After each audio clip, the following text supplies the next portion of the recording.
Oui, oui. Jaram. Doña Jam. Naate. Jaram. Lawarana bébé.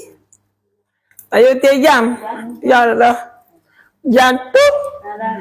Lawarana biologique est arrivé. Jam tout. Ça va mon cœur? Ah bon là.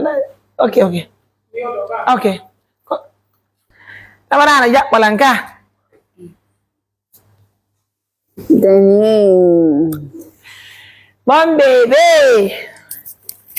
Ici. Tay Jam.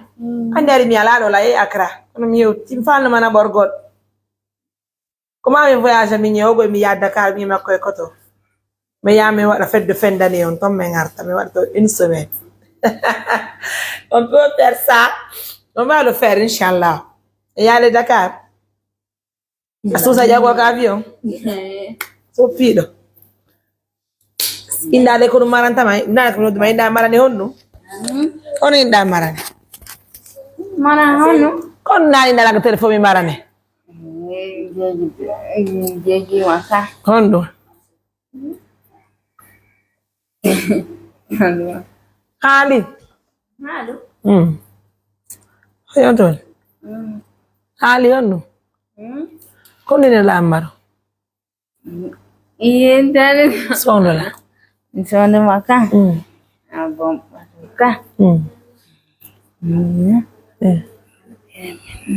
Yala nande al. Bena yeti nonko.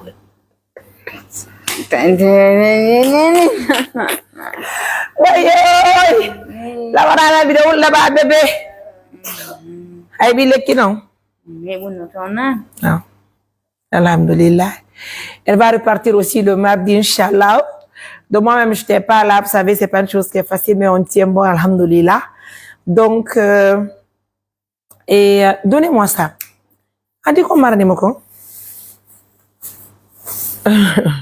Surprise. Tanya. Di kangkana nene. Tanya. Wasa. Jara mana? Merci bébé.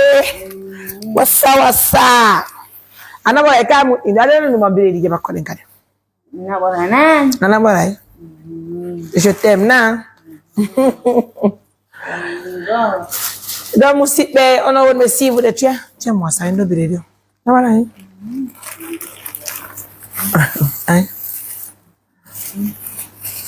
C'est ça, quand tu aimes la femme de ton frère, ça donne ça. Mesdames, messieurs, je vous reviens un instant. Labado. Ah bon, là-bas, non? Kau ini dong no, ada no tir jalan kawan nene. So parado.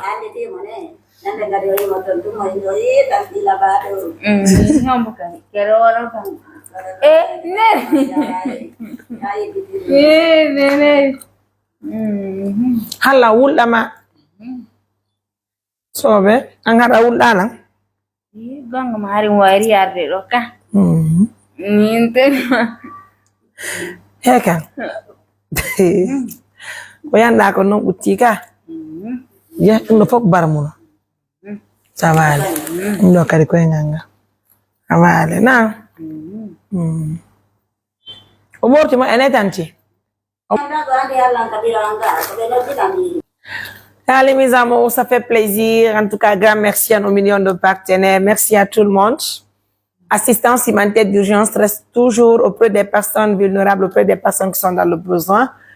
Vous savez que la Marana ne se sent pas du tout bien. Donc, alhamdoulilah, elle a bien récupéré. Hein? Surtout, Fiyano Gongol Kadi, alhamdoulilah. Mais il y a un Conakry. Mais à Conakry, là-bas, que ça va être difficile pour eux de l'assister pour le traitement. Mais néanmoins, à Kindia, nous avons trouvé les solutions auprès des médecins à Kindia. Alhamdoulilah, elle a déjà commencé son traitement. Donc, elle doit retourner encore le mardi à Kindia. Et assistance humanitaire d'urgence. Donc, il y a un montant de 1 million ici. 100, 200, 300, 400, 500, 600, 700, 800, 900. Il doit 1 million. Embilio. Nando konula ko nanje. Iko minulu mini yaro jonnala. O wanno ya retraite fiyo mi jonnay. Afwana non tan. Mi ade joggo maya ankara kanjeka. Kwanje. O. Afala ka. Jawi konte ari ɗon ɓuri ko fiyonni ko fii ko ñawdortoɗa kon sa yeeyi talata on ko ma kindiya fi lekki ma kinni nan fi lekki ma yan sa likki joni hara no moƴƴi kadi a heɓa no wonira ka dewgal ma moƴƴa ka donc ɗum min ɗo 100 000 200 000 300 000 400 accu ɓeyda yalla ɓeyda 500 600 700 800 900 1 million.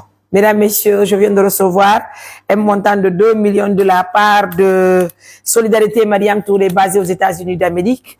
Donc j'ai pris là-bas 1 million.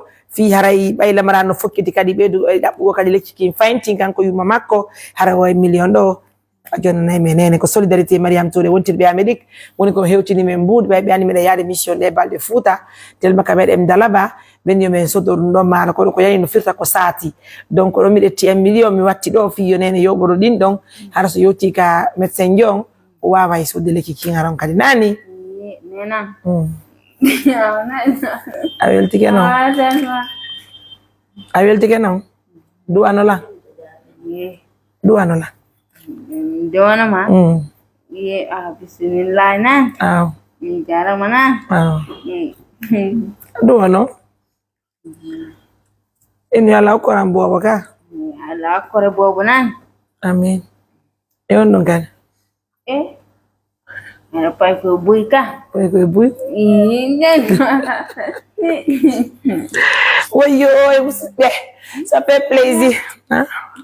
Kan okila ndo ko ndo duma nanku jiyon kunna fala o duma nade kun joni jodi ga afala ya ko jodi ça fait plaisir jon nene million yiri eno beten do ka lekki to nani barkal no dirra menga mengari ndo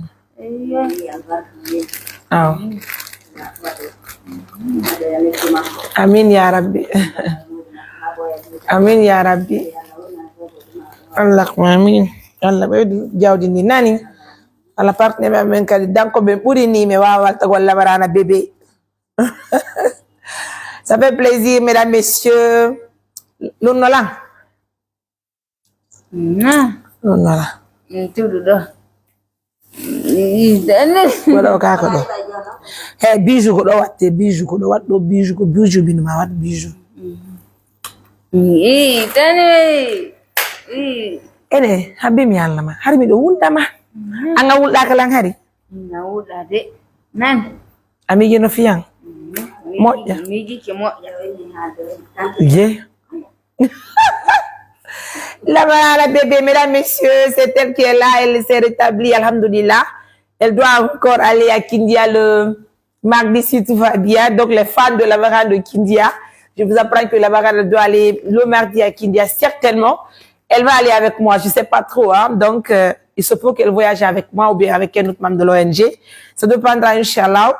En tout cas, nous sommes en train de préparer tout ça là, mais pour l'instant, 1 million de la part de Solidarité Mariam Touré pour soutenir notre Lamarana biologique. Ça fait plaisir, je vous aime, I love you.